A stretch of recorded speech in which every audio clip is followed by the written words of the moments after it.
একদল বলে, হুজুর আমরা তো গান দেই মানুষের দিল নরম করার জন্য। কথা বুঝতেছেন? একদল বলে, হুজুর আমরা তো গান দেই মানুষের দিল নরম করার জন্য।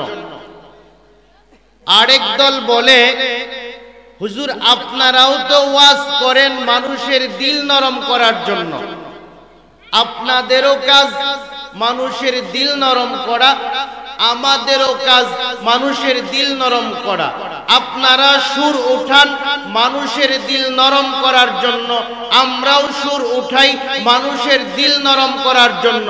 উভয়ের কাজও তো একই, তাহলে কিছু হুজুর আমাদের বিরোধিতা করে কেন? আপনাদেরও যা কাজ আমাদেরও তাই কাজ, তাহলে হুজুররা আমাদের বিরোধিতা করে কেন? আরে ভাই, হুজুররা দিল নরম করার জন্য ওয়াজ করে, তোমরাও দিল নরম করার জন্য গান করো। তবে পার্থক্য একটাই, টিউবওয়েলের পানি দিয়াও সিরা ভিজানো যায়, প্রস্রাব দিয়া মুজদাও সিরা ভিজানো যায়, মুজদা সিরা ভিজাইয়া ওই সিরা খাওয়া যায় না। তোমাদের সুর তুইলা গান গাইলে মানুষের দিলে হেদায়েতের বাতি জ্বলবে না। কথা বলেন ঠিক কিনা?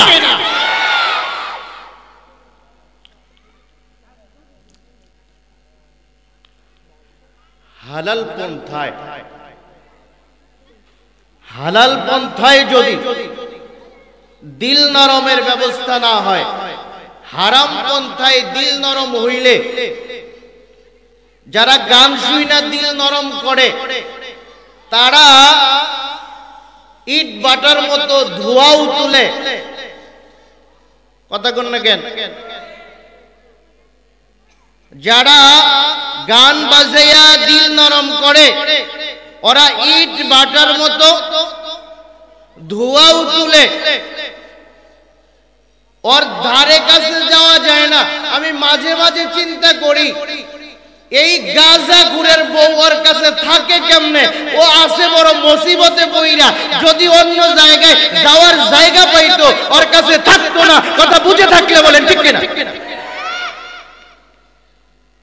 আবার এরা দল, আমরা তো মারেফতে পৌঁছে গেছি। কিসে পৌঁছে গেছি? হ্যাঁ, মারেফতে পৌঁছে গেছি। আমাদের আর শরীয়তের দরকার নাই। কথা বুঝতেছেন? বলে না, শরীয়তের মোল্লারা শরীয়তের নামাজ পড়ুক, আমাদের শরীয়তের নামাজ পড়ার দরকার নাই। কারণ আমরা শরীয়তের উপরের তবকায় মারেফতে পৌঁছে গেছি। মারেফতে যারা পৌঁছে তাদের নামাজের দরকার নাই, তাদের রোজার দরকার নাই, তাদের পর্দার দরকার নাই, তাদের হজের দরকার নাই, তাদের যাকাতের দরকার নাই, তাদের কোনো কিছুর দরকার নাই। যারা মারেফতে পৌঁছে যায় তারা আল্লাহর কাছে পৌঁছে যায়। এমন দলিল দেয় কি দেয় না? আমিও এই দলিলের জবাবে বলছি, শরীয়তের মোল্লারা তো কয় গোবর খাওয়া হারাম। কথা বলে না? আপনাদের এদিকে গোবর খাওয়া জায়েজ নাকি?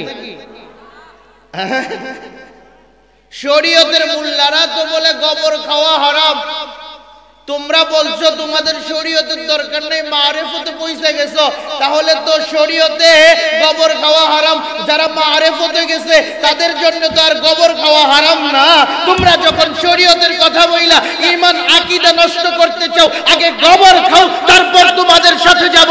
কথা বুঝে থাকলে আওয়াজ দিয়ে বলেন ঠিক কিনা? কথাগুলা খুব ভালো করে বুঝবেন।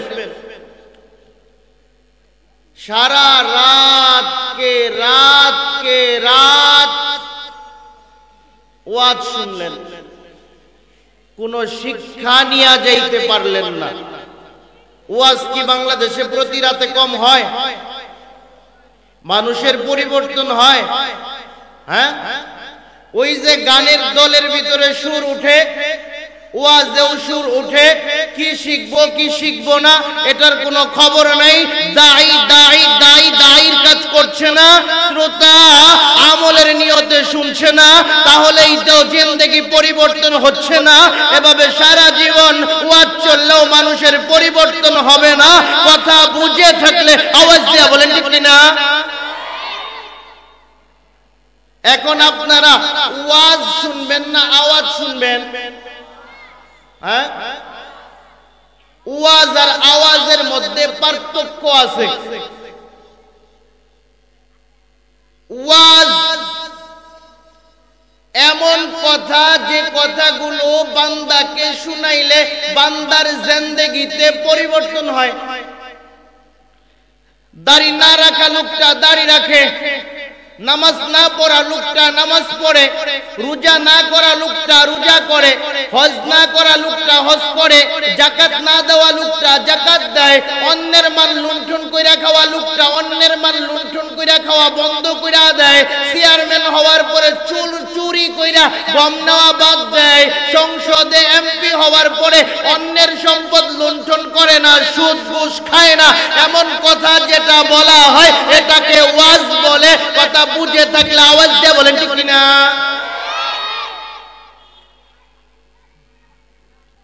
আর শুরু থেকে শেষ পর্যন্ত কি আলোচনা হইল বা না হইল এইটা বুঝাও যায় নাই। কি শুনলাম কি জানলাম এটাও বুঝলাম না। এটা আওয়াজ ব্যতীত আর কিছু না, কারণ এটা দ্বারা মানুষ কোনো কিছু শিখতে পারে নাই। কথা বুঝে থাকলে আওয়াজ দিয়ে বলবেন ঠিক কিনা? এইবার খেয়াল করবেন খুব ভালো করে। এত ভূমিকা টানা যাবে না, সময়ও এত পাবো না, তবে কিছু সার নির্যাস কথা আপনাদের মাঝে উপস্থাপন করার চেষ্টা করব।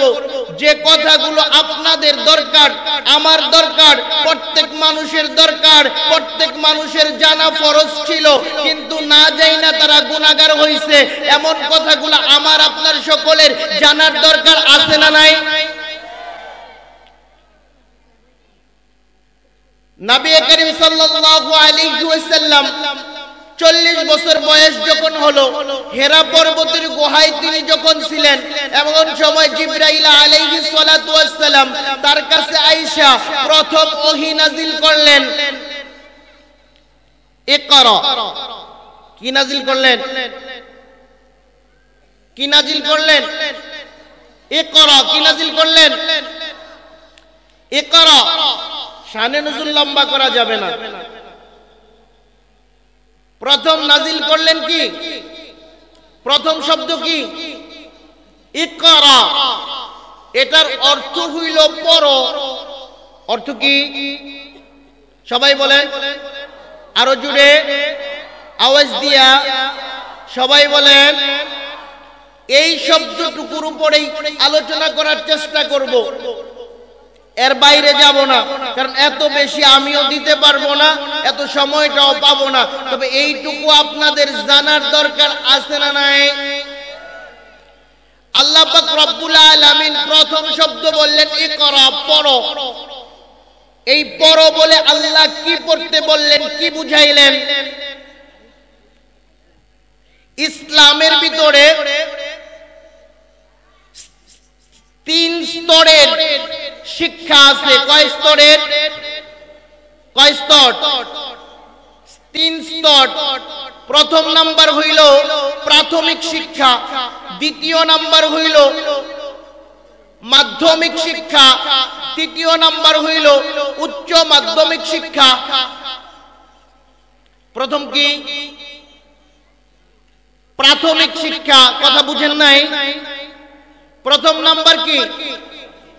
দ্বিতীয় নাম্বার মাধ্যমিক, তৃতীয় নাম্বার উচ্চ মাধ্যমিক। এই 3 স্তরের শিক্ষা আল্লাহ সামনে রাইখা বললেন পড়ো।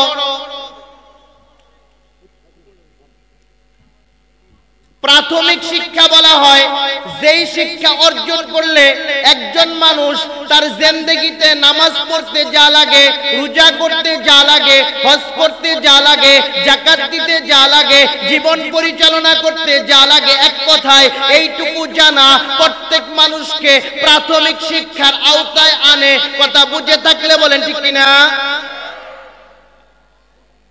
দ্বিতীয় নাম্বার মাধ্যমিক শিক্ষা।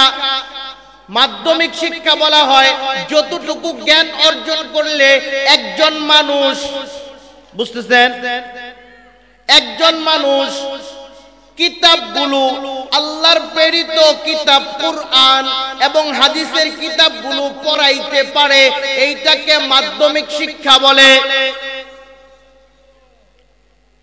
3 নাম্বার উচ্চ মাধ্যমিক শিক্ষা। উচ্চ মাধ্যমিক শিক্ষা ওই শিক্ষাকে বলা হয় যখন মানুষের জীবনের ভিতরে জটিলতা আসে, জটিলতা থাকার কারণে ওই মানুষ তার একটা মুসিবতের মধ্যে পড়া যায়, বউ তালাক হইছে কিনা, বিবাহের ভিতরে ঝামেলা হইছে কিনা, নামাজের ভিতরে সমস্যা হইছে কিনা, এই সমস্ত বিষয়াদির যে মাসআলা ফতোয়া দিতে হয়, এইটাকে উচ্চ মাধ্যমিক শিক্ষা বলা হয়। কথা বুঝতেছেন? তাহলে শিক্ষা কয় প্রকার? প্রাথমিক, মাধ্যমিক, উচ্চ মাধ্যমিক। আল্লাহ পাক রব্বুল আলামিন মানুষের জীবনে আলেম হওয়া, উচ্চ মাধ্যমিক শিক্ষা অর্জন করা ফরজ করে নাই। মাধ্যমিক শিক্ষা ফরজ করে নাই। আল্লাহ পাক রব্বুল আলামিন শুধুমাত্র মানুষের উপরে প্রাথমিক শিক্ষা অর্জন করা ফরজ করছে, কারণ প্রত্যেক মানুষের উপর যদি উচ্চ মাধ্যমিক, মাধ্যমিক শিক্ষা অর্জন করা ফরজ করত, তাহলে সবাই শিখতে পারত না। ফরজ তরফ করার গুনাহ অর্জন কইরা প্রত্যেক মানুষ জাহান্নামের দিকে যাইতো।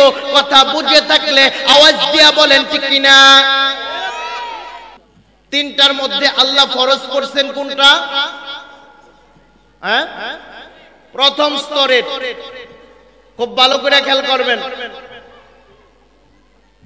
একজন মানুষ প্রথম স্তরের প্রাথমিক শিক্ষা ইসলামিক অর্জন করার পরে ওই মানুষটা যদি স্কুলে পড়ে, কলেজে পড়ে, তারপরে ওই মানুষটা সওয়াব পাবে।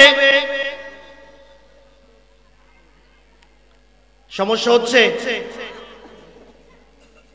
তবে স্কুলে, মাদ্রাসায়, স্কুলে পড়ার জন্য, কলেজে পড়ার জন্য, ইউনিভার্সিটিতে পড়ার জন্য যখন একটা মানুষ যাবে, তখন তাকে 2টা শর্ত অবলম্বন কইরা স্কুলে, কলেজে পড়তে হবে, না হয় ওই মানুষটা সওয়াব পাবে না। কথা বুঝে থাকলে বলেন ঠিক কিনা? খুব ভালো করে বুঝাবো আমি বিষয়টা। স্কুলে পড়লেও সওয়াব পাবে যদি 2টা কর্মসূচি, 2টা গুণ একজন মানুষের মধ্যে থাকে। স্কুলে পড়লেও কি পাবে?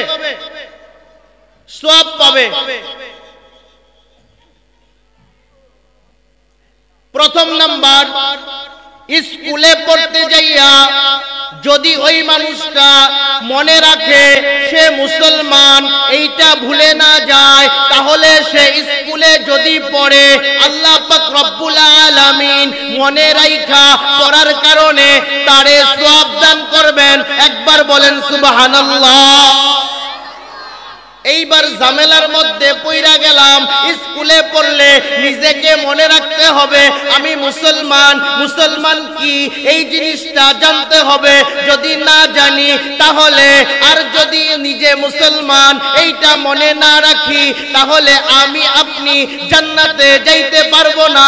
স্কুলে যাইয়া পড়লে পড়েও সওয়াব পাবো না। কথা বুঝে থাকলে বলেন ঠিক কিনা?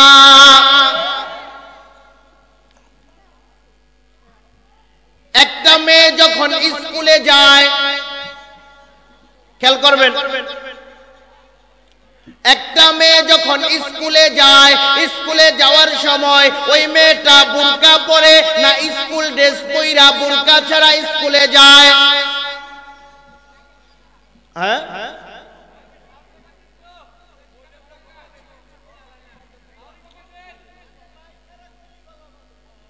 ভলিউমটা কমিয়ে দেন।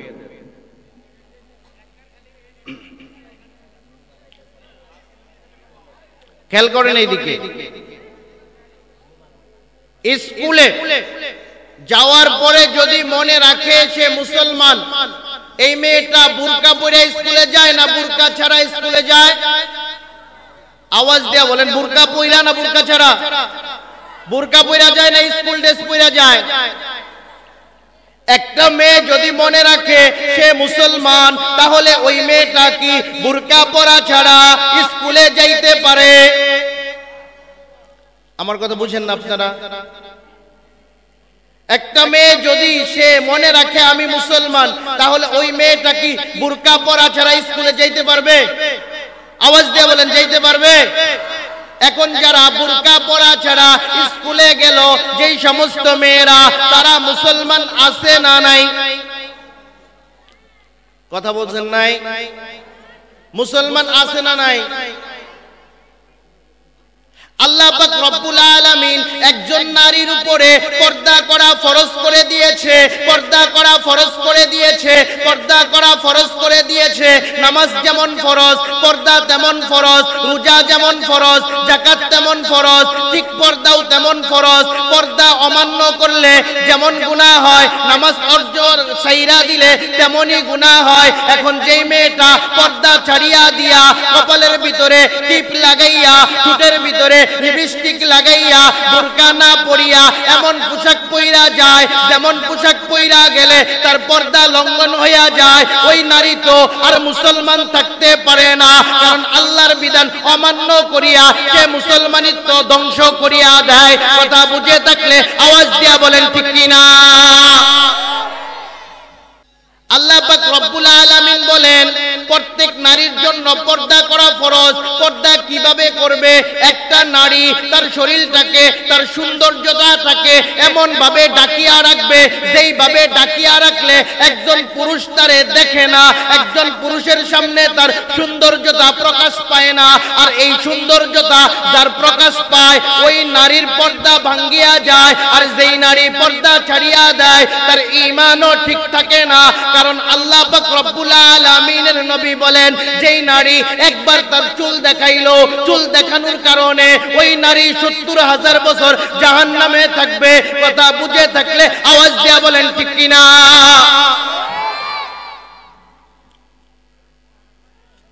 আল্লাহ পাক রব্বুল আলামিন তো সুন্দর কইরা বললেন, আল্লাহ পাক রব্বুল আলামিন বলেন, ওয়ালা ইউদিনা জিনাতাহুমা, তোমার শরীরের সৌন্দর্যটাকে এমন ভাবে আটকায় রাখো যেটা অন্য পুরুষের সামনে প্রদর্শিত না হয়। এখন যে নারী পর্দা ছাইরা স্কুলে গেল, ওই নারী কি মনে রাখছে সে মুসলমান? হ্যাঁ? আল্লাহর রাসূল সাল্লাল্লাহু আলাইহি ওয়াসাল্লাম বলেন, লানাল্লাহু নাযীরা ওয়াল মানযুরা ইলাইহি, যখন একটা বেপরদা নারী রাস্তার ভিতরে বের হয়, ওই নারীর দিকে যে পুরুষ তাকায়, ওই পুরুষের উপর আল্লাহর লানত। যেই নারীর দিকে পুরুষ তাকাইলো, ওই নারীর উপরেও আল্লাহর লানত। যে তাকাইলো তার উপরেও কি আল্লাহর লানত। আর যে বের হইল তার উপরেও আল্লাহর লানত। এখন এখানে প্রশ্ন হইল, যে তাকাইলো তারও গুনাহ হইল, যে বের হইল তারও গুনাহ হইল। এখানে একটা প্রশ্ন আছে না? কথা বলেন, আছে? কারণ আমার চক্ষু আছে, আমি সুন্দর নারী দেখা তার দিকে তাকায়া রইলাম। আল্লাহ পাক রব্বুল আলামিন আমার চক্ষুর দৃষ্টিকে হেফাজত করতে বলছেন, এইটা আমি পুরুষ হিসাবে আমার পর্দা। কথা বুঝে থাকলে বলেন আওয়াজ দিয়ে ঠিক কিনা? পর্দা কি শুধু নারীদের জন্য? হ্যাঁ, পুরুষের জন্য পর্দা। বেপর্দা নারীকে পুরুষ চোখ দিয়া দেখতে পারবে না। দেখতে দেরি, চোখ ফিরাইতে দেরি করা যাবে না। আওয়াজ দিয়া বলেন ঠিক কিনা? এখন যারে দেখলো তার উপরেও লানত। কেন লানত? ও সুন্দর কইরা সাইজা বাহিরে বের হওয়ার কারণে ওরে দেখা আরেকজন পুরুষ গুনাহগার হইছে, এই জন্য তার উপরও আল্লাহর লানত হইছে। এখন আওয়াজ দিয়ে আমার কথা বুঝে থাকলে বলবেন, শয়তানের উপরে আল্লাহ লানত দেওয়ার কারণে শয়তান জান্নাতে যাবে না জাহান্নামে যাবে?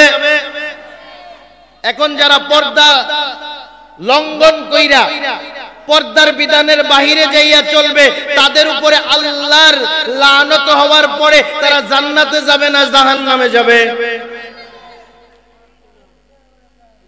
হ্যাঁ, জান্নাতে যাবে না জাহান্নামে যাবে? তাহলে পর্দা করার দরকার আছে না নাই? এইবার খুব ভালো করে খেয়াল করেন, পর্দা হয় আবার দুই প্রকার। কয় প্রকার? কয় প্রকার? একটা হইল ঘরের পর্দা, আরেকটা হইল বাহিরের পর্দা। একটা কি? ঘরের পর্দার সিস্টেম আর বাহিরের পর্দার সিস্টেম এক হবে না। বুঝতেছেন কথা? আমি আপনাদেরকে যদি প্রশ্ন করি, আমি এখন যে কথাগুলো বলতেছি এটা আপনার জন্য জানা ফরজ। যারা বাবা হইছেন, যারা স্বামী হইছেন, এই কথাগুলো না জানা থাকলে আপনার জন্য গুনাহগার হইয়া জাহান্নামে যেতে হবে। এটা আপনার উপর জানা ফরজ। বলেন তো আপনার স্ত্রী কিভাবে ঘরে পর্দা করবে? বলেন তো আপনার মেয়ে কিভাবে ঘরে পর্দা করবে? একজন বলেন। ঘরের পর্দার বিধান কি? ইয়া আইয়ুহাল্লাযীনা আমানু লা তাদখুলু বুয়ুতান গায়রা বুয়ুতিকুম। যখন একজন নারী ঘরের ভিতরে থাকবে, ওই নারীর পর্দা হবে এমন, ওই ঘরের ভিতরে অন্য পুরুষ যাবে যখন, তখন ওই নারীর অনুমতি ছাড়া ঘরের ভিতরে প্রবেশ করতে পারবে না। এটা হইল ঘরের পর্দা। কথা বুঝে থাকলে আওয়াজ দিয়া বলেন ঠিক কিনা? তাহলে আমার কথা বুঝে থাকলে এইবার বলেন, খালাতো ভাই খালাতো বোনের ঘরে গেলে জিজ্ঞাসা কইরা যাবে না না জিজ্ঞাসা কইরা যাবে? এইবার আমার কথা বুঝে থাকলে বলেন, দুলা ভাই শালীর ঘরে যাওয়ার সময় জিজ্ঞাসা কইরা যাবে না জিজ্ঞাসা না কইরা যাবে? হ্যাঁ, বুঝেন না? বুঝলা আওয়াজ দেন। দুলা ভাই শালীর ঘরে জিজ্ঞাসা কইরা যাবে না না জিজ্ঞাসা কইরা যাবে?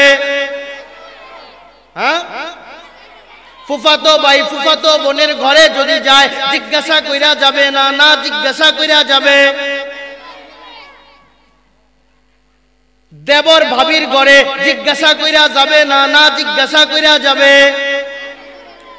এখন আমাদের সমাজে এমন অনেক নারী দেখা যায় যারা বুরকা পইরা রাস্তা দিয়া যায়, কিন্তু ঘরের পর্দা ঠিক নাই। তার ঘরে যাওয়ার জন্য তার খালাতো বোনের অনুমতি লাগে না, তার ফুফাতো ভাইয়ের অনুমতি লাগে না, তার জেঠাতো ভাইয়ের অনুমতি লাগে না, দুলা ভাইয়ের অনুমতি লাগে না। যাদের ঘরের পর্দার ঠিক নাই তাদের পুরা পর্দার হুকুম মানা হয় নাই। কথা আওয়াজ দিয়া বলেন ঠিক কিনা? বাইরে বের হয় হাতে মোজা, পায়ে মোজা, সব জায়গায় মোজা, কিন্তু ঘরের ভিতরে যাইতে অনুমতি লাগে না। এমন ডিজিটাল পর্দা পাওয়া যায় কি যায় না? চিন্তা কইরা দিল দিয়া কথা শুনবেন। স্টাডি করলে পারতাম, ইচ্ছা করলে পারতাম সুর দিয়া কিছু কথা বলার জন্য। সুর দিয়ে আওয়াজ দেওয়া বাদ দিয়েছি, কারণ এটা দায়ী হিসাবে উপস্থাপন করা জরুরি। উপস্থাপন যারা করব না তাদের বিচার হবে কিয়ামতের ময়দানে। মিয়া বুঝে থাকলে বলেন ঠিক কিনা? তাহলে এখন বলেন, আমি যেইটুকু বলছি, একজন নারী ঘরে পর্দা করবে কিভাবে? তার ঘরে কেউ গেলে অনুমতি নিয়ে যাবে। বুঝে থাকলে আওয়াজ দিয়া বলেন ঠিক কিনা? এইবার আসেন বাহিরের পর্দা কেমন হবে? আল্লাহ পাক রব্বুল আলামিন বলেন, ওয়াকারনা ফি বুয়ুতিকুন্না ওয়ালা তাবারাজনা তাবাররুজাল জাহিলিয়াতিল উলা। একজন নারী যখন ঘর থেকে বের হয়ে যাবে এমন কাপড় দিয়া নিজেকে আবরণ করবে। ওই আবরণ করার কারণে তার শরীরের সৌন্দর্যতা এমন ভাবে ঢাকিয়া যায়, যেইভাবে ঢাকিয়া গেলে কোনো মানুষ বুঝতে পারে না ওইটার ভিতরে যুবতী না বুড়ি আছে। আওয়াজ দিয়া বলেন ঠিক কিনা? কথা কি কইছি? যুবতী না বুড়ি আছে। সভাপতি সাহেব আছে, উনিও জানে একজন মানুষ যখন বুড়া হইতে হইতে তার চামড়াগুলো একদম খুজা খুজা হয়ে যায়, তখন তার জন্য পর্দা আর থাকা যায়। এমন বুড়ি মানুষগুলো যখন রাস্তায় বের হয়, ওই সময়ে যাওয়ার সময় তারা সুন্দর কইরা বোরকা পরিয়া নিজেরে ঢাকিয়া যায়, কিন্তু তার সাথে যে সুন্দরী নাতিটা যায়, ওই নাতি তার কপালের ভিতরে টিপ লাগাইয়া, ঠোঁটের ভিতরে লিপস্টিক লাগাইয়া, এমন সুন্দর কাপড় পরে সাজে দিয়া রাস্তায় যে যুবকেরা থাকে, যদিও তারে ডাক দিয়া কিছু না কয়, কিন্তু শিস শিস মারিয়া ডিস্টার্ব করিয়া দেয়। আওয়াজ দিয়া বলেন ঠিক কি না? কথা ছিল বুড়িটাকে চাইতে যুবতীকে ডেকে বেশি ডাকিয়া রাখা, কিন্তু বুড়িকে ডাকিয়া রাখলো, যুবতীকে ডাকিয়া রাখলো না।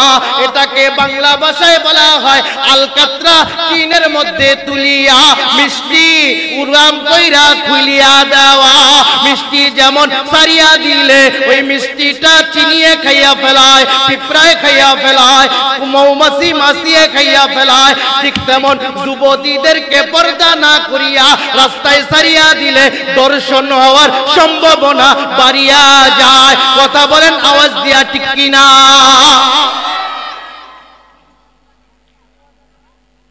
কথা বুঝতেছেন? এখন আমি প্রশ্ন করব, আপনারা বলবেন, ঘরে নারীরা নিজেকে ডাকিয়া রাখবে না অন্য কেউ ঘরের ভিতরে ঢুকলে অনুমতি নিয়ে ঢুকবে? রাস্তায় যখন নারীরা বের হবে তখন তারা ঢাকিয়া বের হবে না খুলিয়া বের হবে? এইখানে বুঝার বিষয় আছে। ঘরে কেন তারা ঢেকে থাকবে না? আল্লাহ পাক রব্বুল আলামিন প্রত্যেক মানুষকে সুন্দরীর পূজারী দিয়া বানাইছে। ঘরে না যাইকে থাকার কারণ হইল ওই নারীটা যখন ঘরে থাকবে তখন সে সুন্দর কইরা সাইজা থাকবে, তার স্বামী তারে দেখলে যেন তার ভালো লাগে। কিন্তু বর্তমান অবস্থা এমন, স্বামী ঘরে যায় যখন যাইয়া দেখে তার স্ত্রী এমন ভাবে আছে, শরীর করতেছে গন্ধ, মন হইয়া যায় মন্দ, তারপর বের হইয়া অন্য নারীরে লাগে ভালো, প্রেম কইরা তারে নিয়া পালাইয়া গেল। এই জন্য পরকীয়ার জুয়ারে বাংলাদেশটাও ধ্বংস হইয়া গেল। বুঝে থাকলে আওয়াজ দিয়া বলো ঠিক কিনা? আর আল্লাহ বিধান দিল, কি বিধান দিল? বাহিরে যখন বের হবে তখন দায়িকা বের হবে, ঘরের ভিতরে গন্ধ শরীর নেওয়া থাকে, বাহিরে যখন বের হয় আলকাতরা, লিপস্টিক, ইবিস্টিক, টিবিস্টিক কত কি আছে, এইটা দিয়া এমন ভাবে সাজে, সাজার পরে যখন মার্কেটে যায় জামাই তো আর ভালো লাগে নাই। এইবার মার্কেটের যে ওই দোকানদারের কর্মচারী আছে, দেইকা হায় হায় রে বাবি,